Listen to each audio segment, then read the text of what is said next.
The Dravari Imperium had won 164 wars, and they remembered every single one. Victory wasn't just history to them, it was ritual. Each triumph was engraved into blackstone tablets, encoded into fleet hymns, tattooed onto the inner plating of their flagships. Young officers learned the victories the way human children once learned multiplication tables. War number 17, the Vest Collective, crushed in 3 planetary rotations. War number 92, the Heliotheocracy, surrendered after orbital famine. War number 164, the Karth Union, annihilated for attempting negotiations. Earth was designated War number 165. High Over Admiral Krestal stood upon the command dais of the World Ender, his mandibles flexing in satisfaction as the blue-green sphere rotated beneath the forward viewport. Primitive satellites cluttered the planet's orbit like trash. Weak emissions. Chaotic signals. A species that had barely crawled into the void. So, he clicked, voice translated instantly across the fleet. This is humanity. A junior tactician tilted his head. No unified empire. No warrior caste. Civilian population excessive. Their networks are loud. Krestal's amusement deepened. Loud things break easily. The fleet translated in with ceremonial precision. 300 capital ships. Thousands of escorts. Enough firepower to crack the planet open and sift its oceans for survivors. They did not hide their arrival. Dravari doctrine held that fear was a weapon, and awe was ammunition. Human telescopes saw them first. Then civilian cameras. Then every screen on Earth lit up with the same impossible image, the night sky fractured by steel. The Dravari hailed the planet on all frequencies. We are the Dravari Imperium. You will disarm. You will submit. Your leaders will present themselves for compliance review. Resistance will be recorded for academic interest. In Dravari history, no species had ever ignored that message. On Earth, the United Earth Defense Council convened in emergency session. Old generals. Career politicians. Scientists who looked like they hadn't slept since the Cold War. They're bluffing, one minister said, sweat soaking his collar. They're not. Admiral Jonathan Hargreaves replied calmly. He was 68, spine stiff with old injuries, eyes sharp as broken glass. And that's the problem. A younger officer stared at the tactical display. Sir, they outgun us by a factor of. I know exactly how badly we're outgunned. Hargreaves interrupted. I also know something else. The room quieted. They came here expecting a fight in space, he said. They came here expecting us to play the game their way. A scientist swallowed. Admiral, what are you suggesting? Hargreaves looked at the slowly rotating image of Earth, scarred and beautiful and old. I'm suggesting we don't. The Dravari fired a single warning shot. A focused energy lance struck the Pacific Ocean. Water vaporized instantly, punching a hole through clouds and sky. Shockwaves raced outward. Tsunami warnings screamed across coastlines. Satellites died screaming static. Casualties were minimal. The message was not. On the World Ender, Krestal observed the effect with satisfaction. They will respond now. They did. Earth went silent. Not gradually. Instantly. Power grids disconnected. Military satellites powered down. Radar went dark. Communication arrays folded inward like dying flowers. Even civilian networks vanished, replaced by nothing but background cosmic noise. The Dravari bridge murmured. Mass system failure? One officer suggested.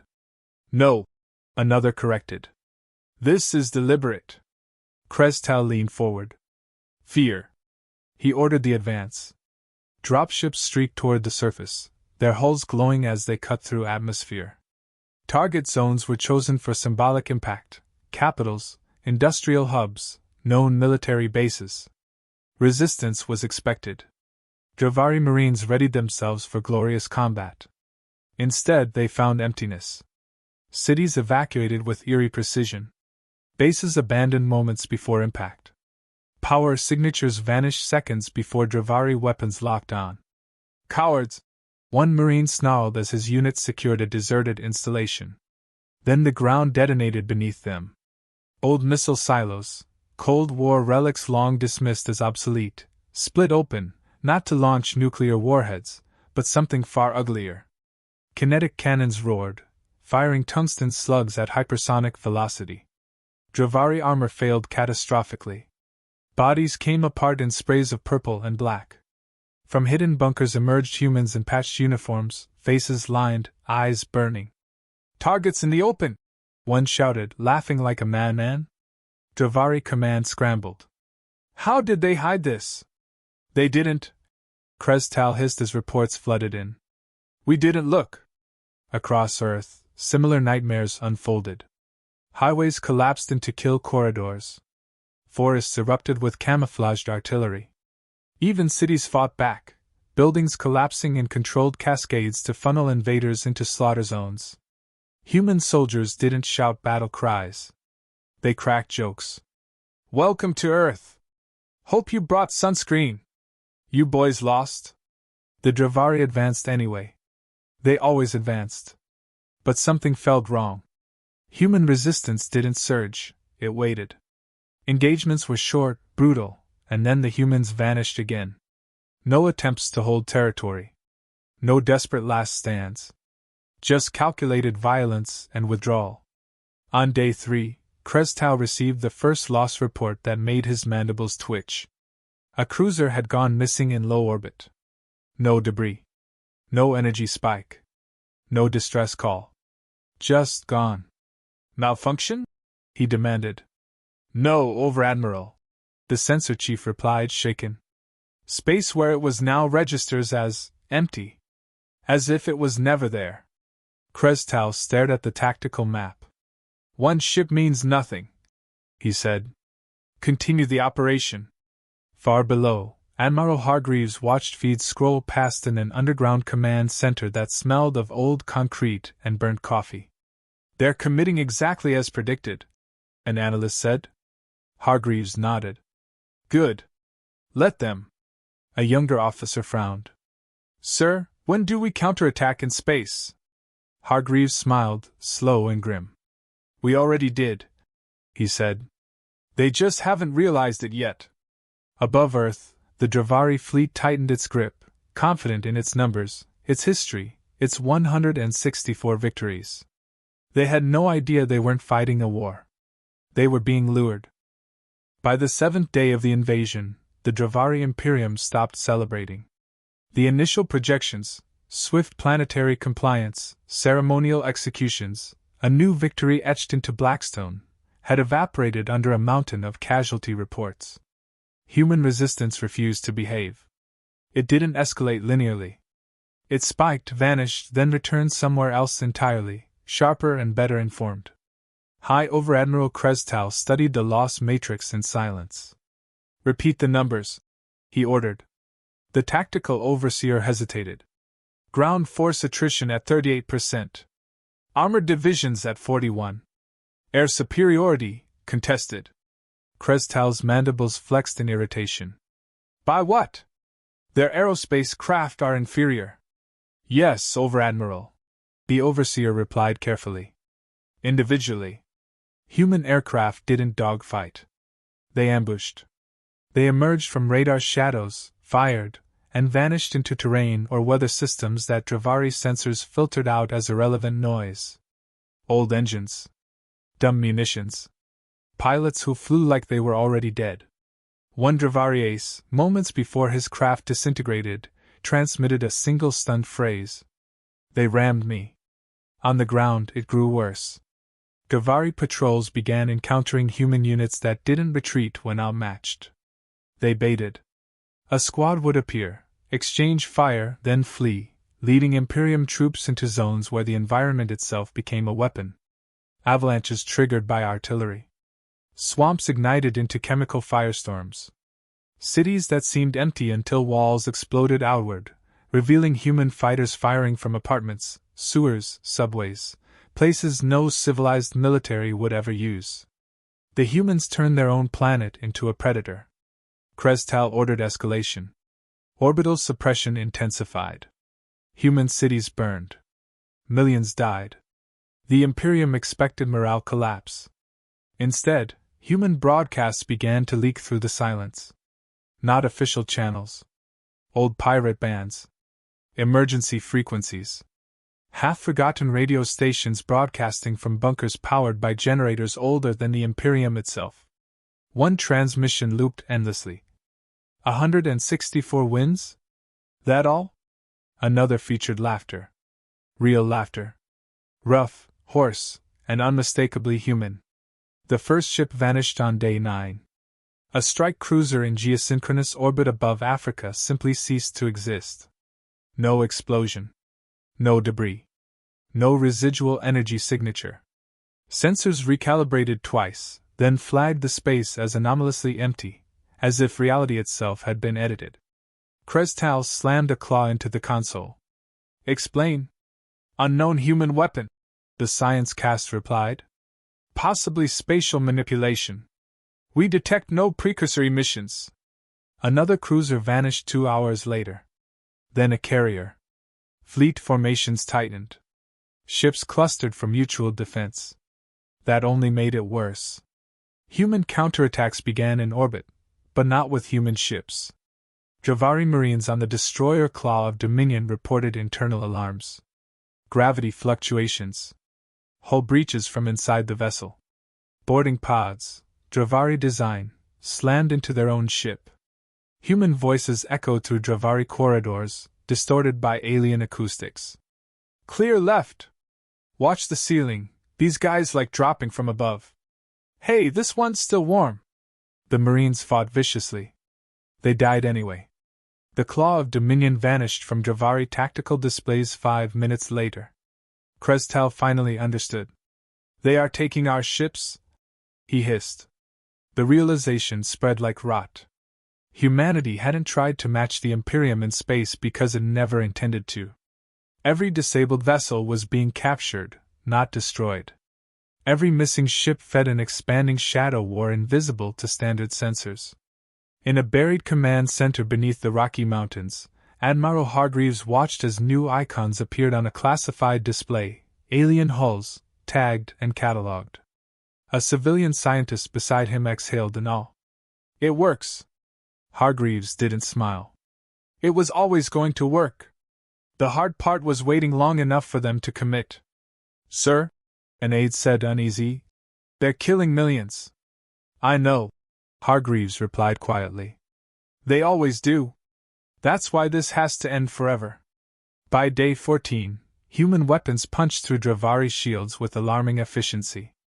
Field-modified cannons, firing alien-calibrated munitions.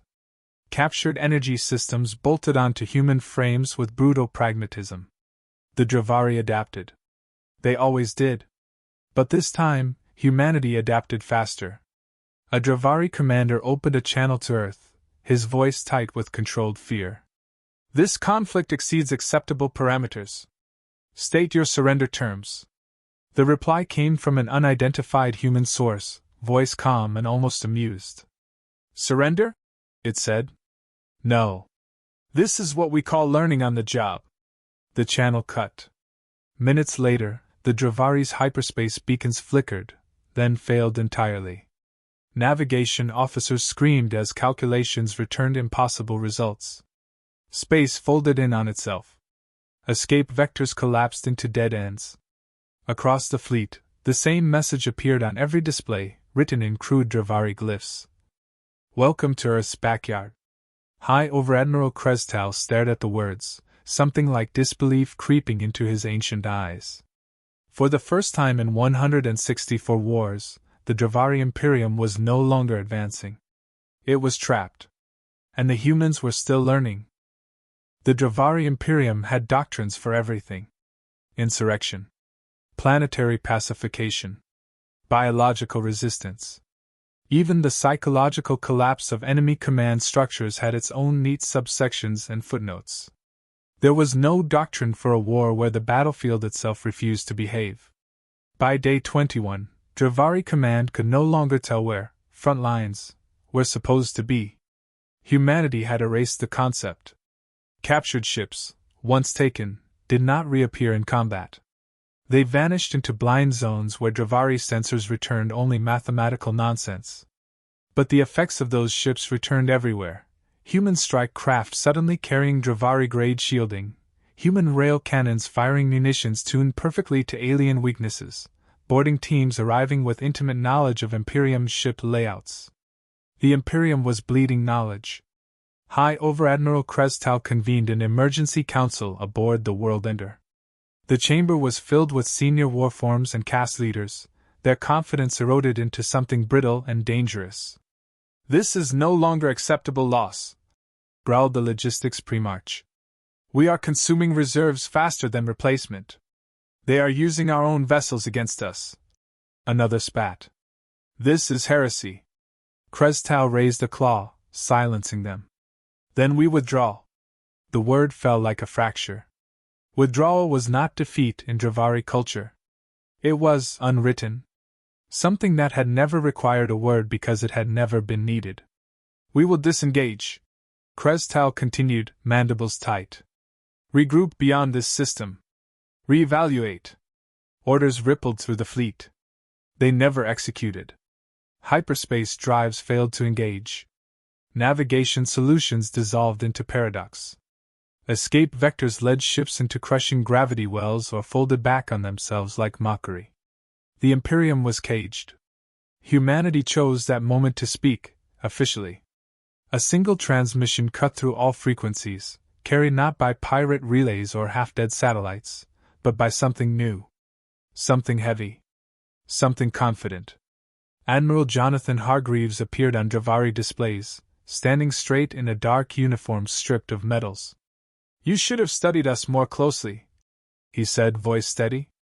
"We've been fighting wars longer than your species has been walking upright." Krestow snarled. "You hide behind stolen technology." Hargreaves nodded. "Absolutely. That's called winning." He gestured off-screen. "You assumed we didn't understand ancient alien ruins because we didn't activate them. Truth is, we were waiting until someone arrogant enough boxed themselves in." The trap revealed itself. Across the system, long-dormant structures flared to life, vast geometries humanity had catalogued for a century and deliberately ignored. Gate frameworks older than known empires twisted spacetime into controlled knots, severing hyperspace access with surgical precision. The Imperium's ships weren't blocked.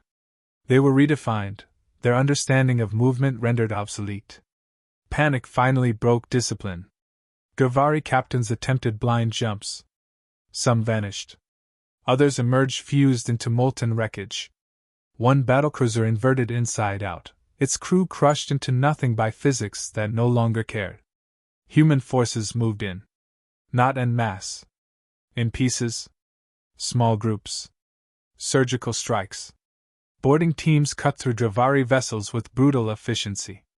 No speeches. No mercy. Just lists, objectives, and extraction timers. Prisoners were taken, not out of compassion, but curiosity. One captured Dravari officer spat at his interrogator. "You will be erased when the galaxy unites against you." The human interrogator, an older woman with tired eyes, shrugged. "Maybe. But not today." Dravari planets began to revolt.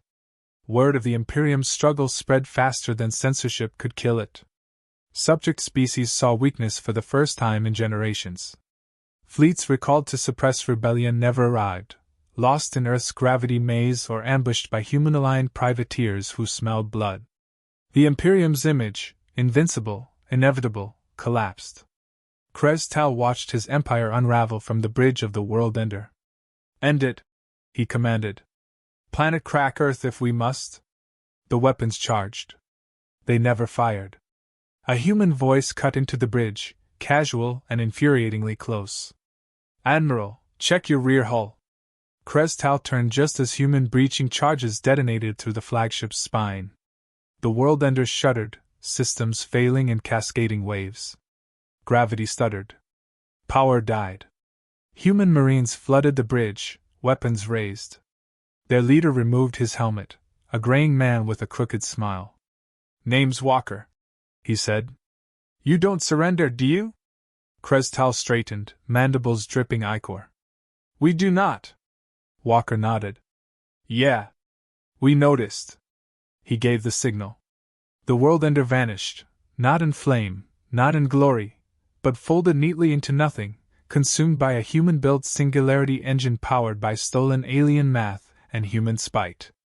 Across the system, Dravari's ships died or disappeared in silence. By day 30, there was no organized Imperium presence left in Sol. Humanity did not celebrate. They prepared. Because the galaxy was watching. And what it saw terrified it. Years passed, but the memory of war number 165 never faded. The galaxy whispered about Earth in hushed tones. Traders avoided its orbit, empires double-checked diplomatic signals, and intelligence agencies redacted every transmission mentioning human ingenuity. Legends grew faster than truth, fleets devoured whole, star systems erased, alien generals who vanished without a trace. Some were exaggeration. Most were fact dressed in rumor. On a freighter orbiting what had once been a Dravari command world, 2 humans, Jonathan Hargreaves and his longtime communications officer, Lena Morales, watched the stars shimmer through cracked viewport glass. Both had survived the war, both had seen fleets vanish and civilizations crumble, both carried the weight of choices that could have ended the world. Do you think we went too far? Lena asked, voice soft, almost afraid of the answer. Hargreaves didn't flinch. His gray hair was streaked with ash, his uniform worn but spotless. They came here counting victories, he said. We showed them how we count. She stared at him, a wry half-smile on her face. So we're monsters now? Monsters? He echoed, his lips twitching. We're humans. Monsters are what they thought we were before they arrived. Earth had changed too. Cities rebuilt. Civilian populations flourished. But underneath it all, hidden across continents and oceans, the military machine hummed quietly, quietly teaching, quietly preparing. Humanity had learned a lesson from the Dravari. The universe assumed compliance was weakness. It assumed silence was fear. Both assumptions had been brutally wrong. And now, the universe had to remember it. New fleets were built not just for defense, but as a message. Humanity was unpredictable. Ruthless if cornered. Ingenious when underestimated. Cruel, yes, but always clever. And they had long memories. The galaxy had underestimated humanity once. Never again. Hargreaves leaned back in his chair, hands clasped behind his head. Some say it's a moral victory, he said. I say it's a reminder, never mistake silence for weakness. Never mistake restraint for cowardice. And never start a war with humans unless you're prepared to vanish. Lena nodded, her eyes tracing the faint outline of a Dravari ruin glowing faintly in the distance. Do you think they'll come back? Hargreaves smirked. Let them. We'll be ready. And if they think they're going to scare us with 165 wins, well, we've already rewritten the rules. The freighter drifted through silent space, the stars around it cold, indifferent, and unknowable. Yet Earth's children, hardened, clever, unstoppable, watched them with a smile. They had survived the Imperium. They had turned predators into prey. And now, the galaxy knew, humanity wasn't just a species. Humanity was a warning. After 164 victories, the Dravari Imperium attacked Earth. And vanished without a trace. Humanity endured. And the universe learned to fear silence.